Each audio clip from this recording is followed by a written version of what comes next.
E os destaques de hoje: Luiz Roberto Barroso, presidente do TSE e ministro do STF, diz que Bolsonaro defende a ditadura e a tortura.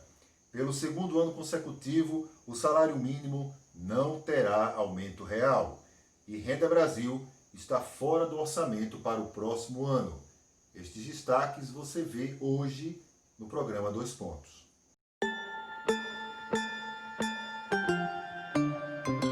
Olá, como vão todos? Estamos começando mais um programa Dois Pontos aqui pela Repórter Nordeste TV, iniciativa do portal repórternordeste.com.br. Aqui do meu lado, a cientista social e escritora Ana Cláudia Laurindo, e vamos conversar um pouco a respeito dos principais destaques, Ana Cláudia, que circulam pelas redes sociais, através das notícias também dos grandes jornais. E um fato que chama muito a atenção, porque não é uma novidade, mas é algo estranho de entender, Ana Cláudia, porque sai exatamente de um ministro do Supremo Tribunal Federal, que é um tribunal que, na teoria, ele deveria preservar as garantias constitucionais da nossa democracia, do nosso país.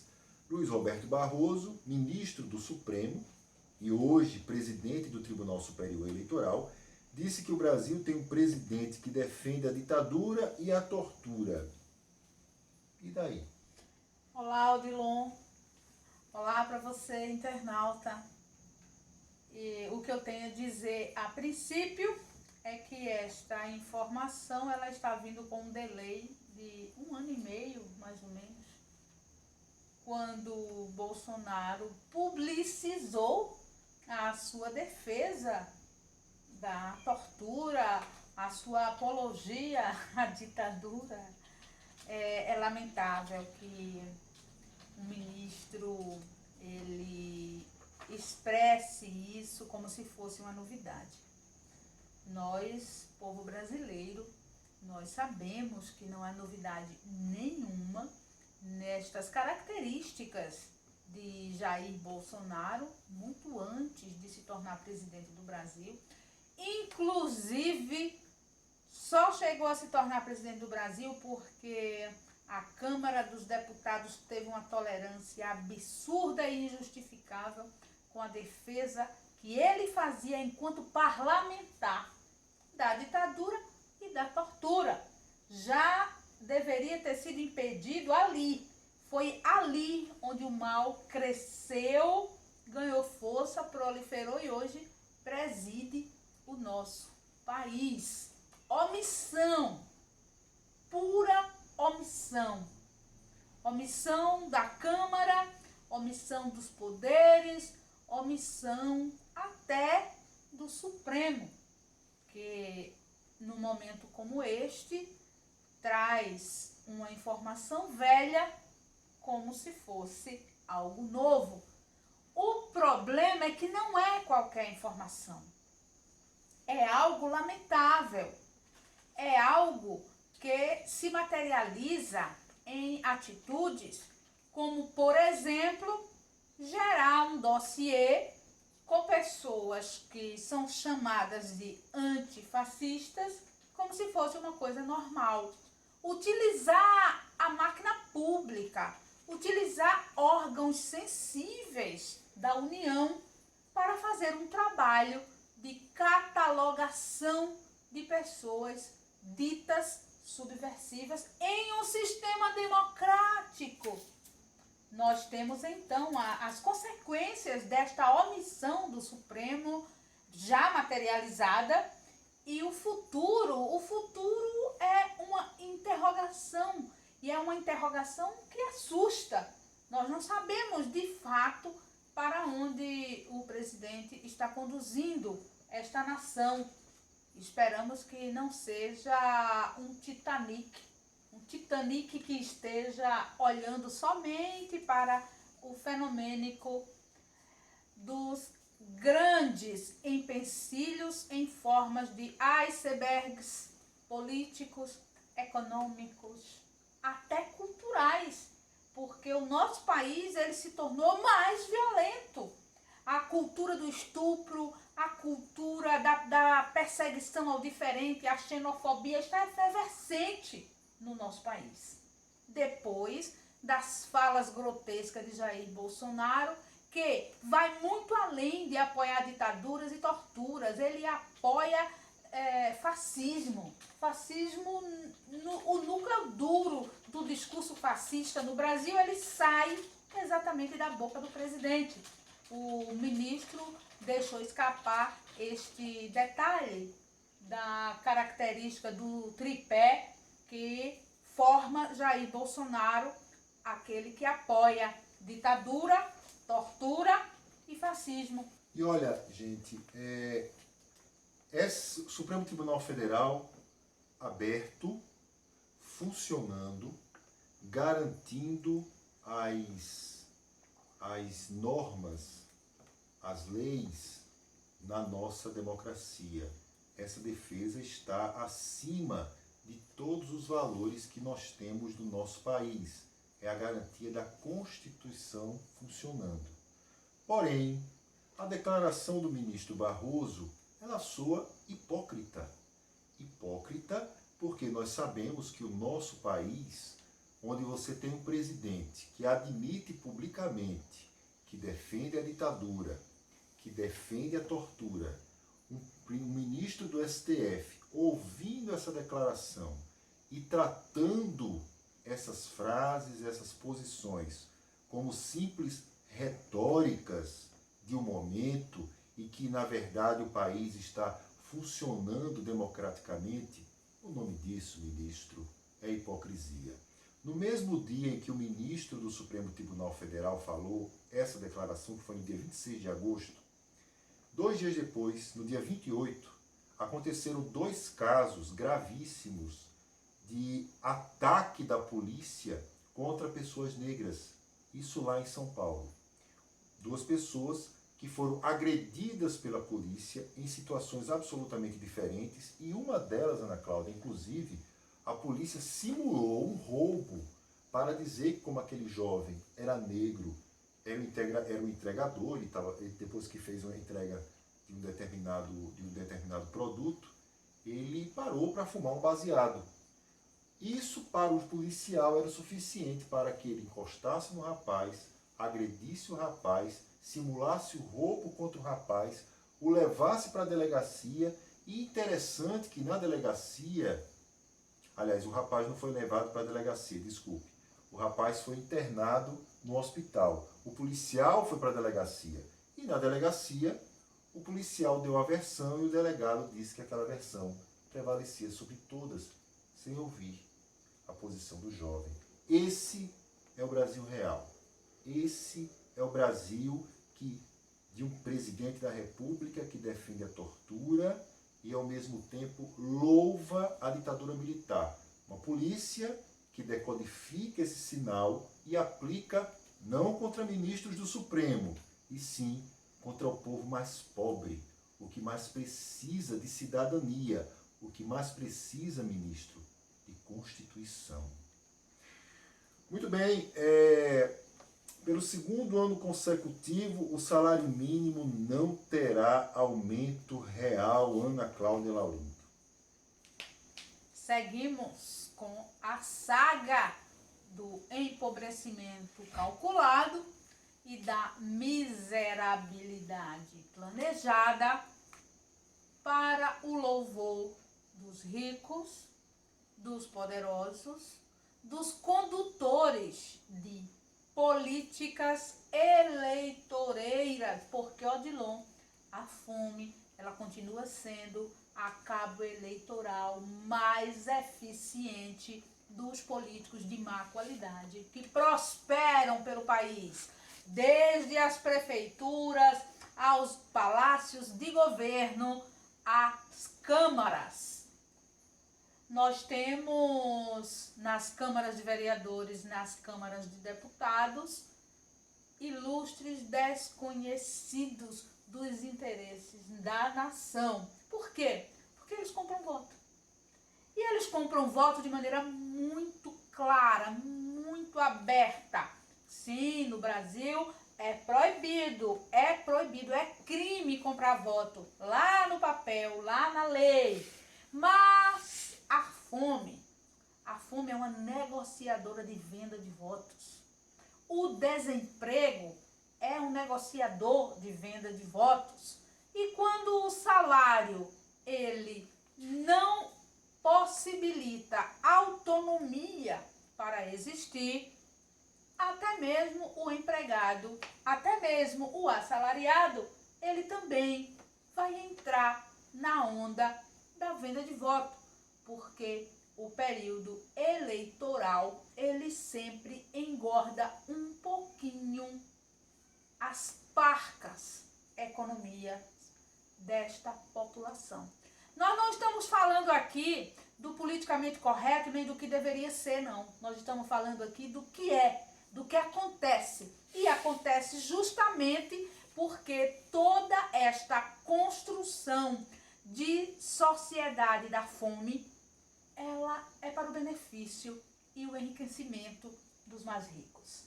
As prefeituras e os governos, de uma maneira mais distribuída ao longo do país continental, são minas, são fontes de dinheiro público, enriquecimento na mão de 2 ou 3 famílias por lugar. Famílias que se revezam no poder décadas adentro, décadas afora, mudam rostos, mas não mudam muito os nomes e os sobrenomes.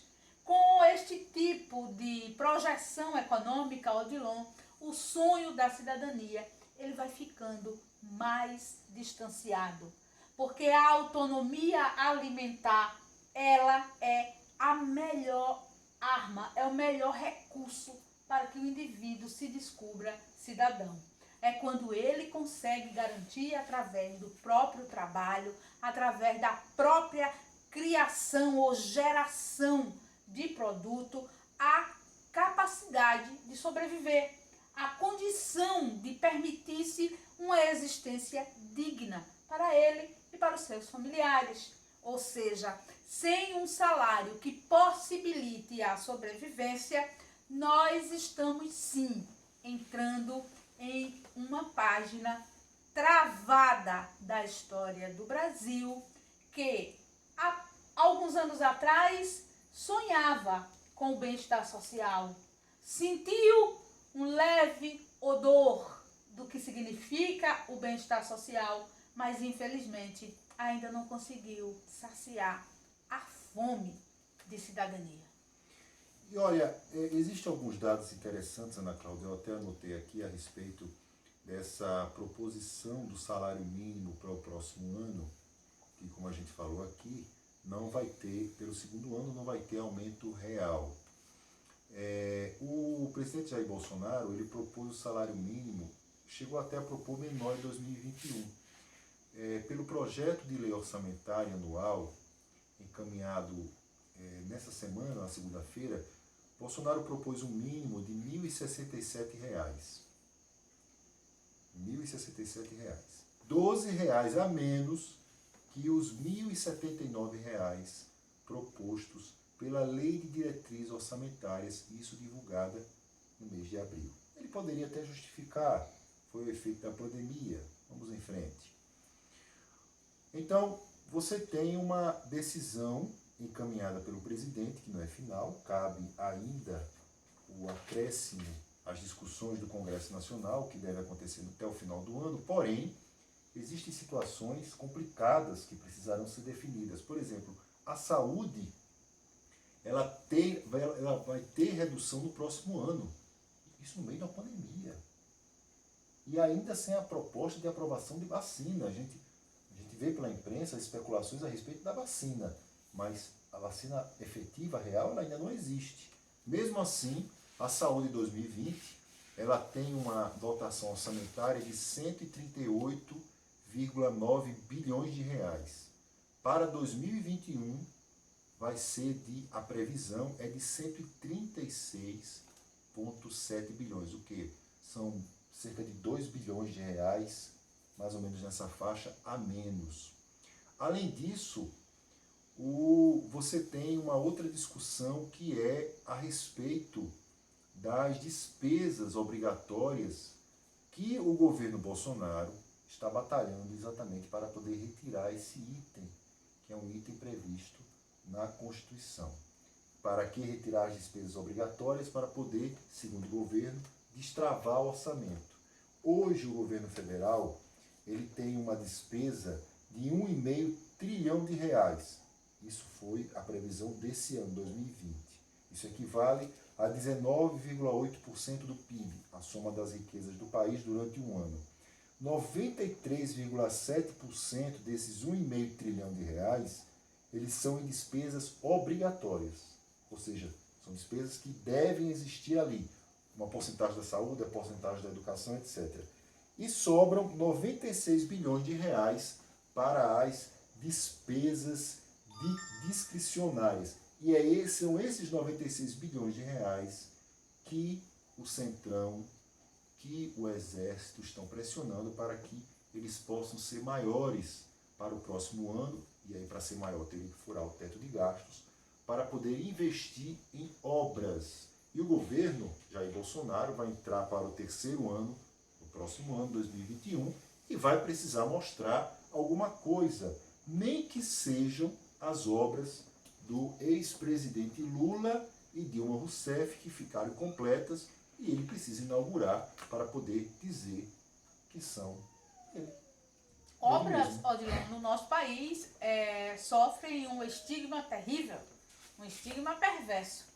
Sempre que existe condução de política com corrupção, obras têm sido a parte escolhida para o desvio de dinheiro.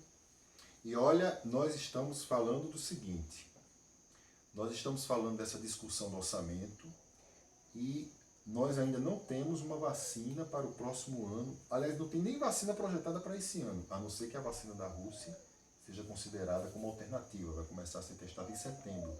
Mas como ainda a vacina da Rússia ela não tem o aval da Organização Mundial de Saúde, e como o mundo ainda vive essa indefinição, inclusive para o próximo ano da pandemia, prepare você, cidadão, teremos sim, além de um salário mínimo sem aumento real, um orçamento menor na saúde, porém, a briga para que o orçamento federal possa ser investido em concreto, em obra, para que o eleitor fique muito feliz e possa, quem sabe, reeleger o presidente Jair Bolsonaro em 2022.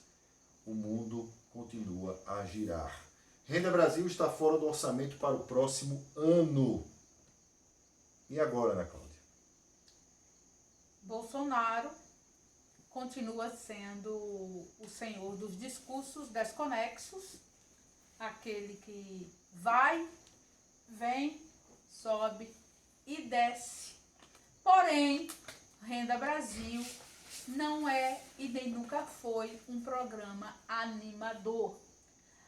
Os próprios beneficiários do Renda Brasil, eles entrariam com mais perspectiva de perdas do que de ganhos. Nós ainda não podemos comemorar ou celebrar nenhum tipo de decisão com relação a isso, tanto pela inconstância do executivo em Brasília, como pela sagacidade de Paulo Guedes, o pensador econômico que odeia povo, que odeia brasileiro e que odeia o Brasil, porque sem gostar do povo, sem gostar de brasileiro, não gosta do Brasil. Então, a cabeça de Paulo Guedes, ela sempre está a pensar uma forma nova de transferir rendas para quem já é rico e negar transferência de renda para quem está em situação de vulnerabilidade social e de miséria. Renda Brasil não trazia e não traz grandes perspectivas. No seu bojo tem mais perdas do que ganhos. Tem mais retiradas de políticas que, em tese, promovem algum tipo de suavizamento nas dores sociais, como farmácia popular e outras coisas que já favorecem o público, que vem de governos anteriores e que são cotadas para serem retiradas justamente para que gere um fundo que seja utilizado no Renda Brasil. O Renda Brasil, ele muito confrontado com o auxílio emergencial no valor de R$600, não passaria de 300. Desde o seu anúncio, não foi festejado, não foi algo que trouxesse grandes merecimentos de aplauso. Porém, o orçamento para 2021, na verdade, é algo que não beneficia o brasileiro em nenhum aspecto. É um orçamento todo trabalhado em cima de retiradas, cortes, diminuições e perdas. O que será o ano de 2021 para o brasileiro que sobreviver à pandemia, que já vai levando mais de 120 mil de nós? O futuro, ele continua em uma forma de interrogação e ensombreada pela inconstância de um governo que deixa a desejar em todos os seus aspectos. E olha, o Renda Brasil, ele não está incluído na lei orçamentária anual, mas isso não significa que o governo federal não vá discutir alternativas para substituir o programa Bolsa Família. Porém, nesse tempo de destruição que nós estamos vivendo, ao menos existe uma notícia positiva. O Bolsa Família está previsto para o orçamento do próximo ano e que bom! E é uma pena que a gente comemore o que é óbvio, porque diante de um presidente que anuncia que vai cortar, acabar, destruir, deletar, implodir, manter o Bolsa Família já é uma vantagem para o modelo adotado no Brasil, que é o do escombro a todo o custo.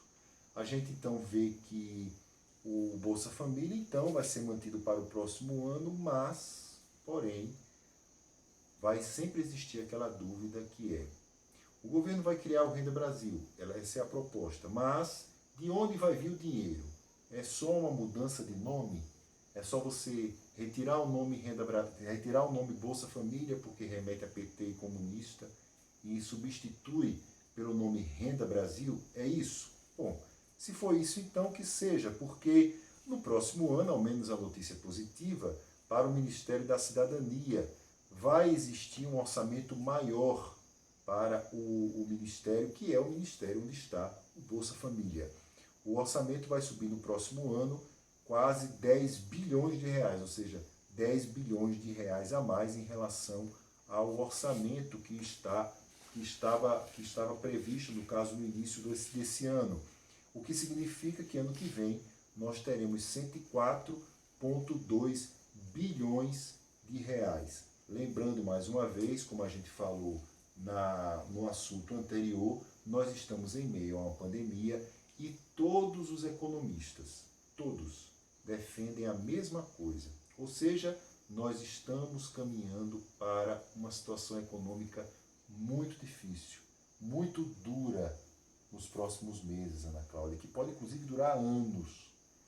Então, significa que a presença do Estado, nesse momento, ela será muito importante para definir o futuro, o futuro das pessoas que são miseráveis, o futuro das pessoas que estão pobres, o futuro das pessoas que estão desempregadas. Inclusive, o Estado terá que decidir se vai ou não taxar as grandes fortunas para gerar dinheiro novo, remetendo mais uma vez a uma entrevista que nós fizemos com a economista Luciana Caetano, aqui na Repórter Nordeste TV, você pode ver aí na sua playlist.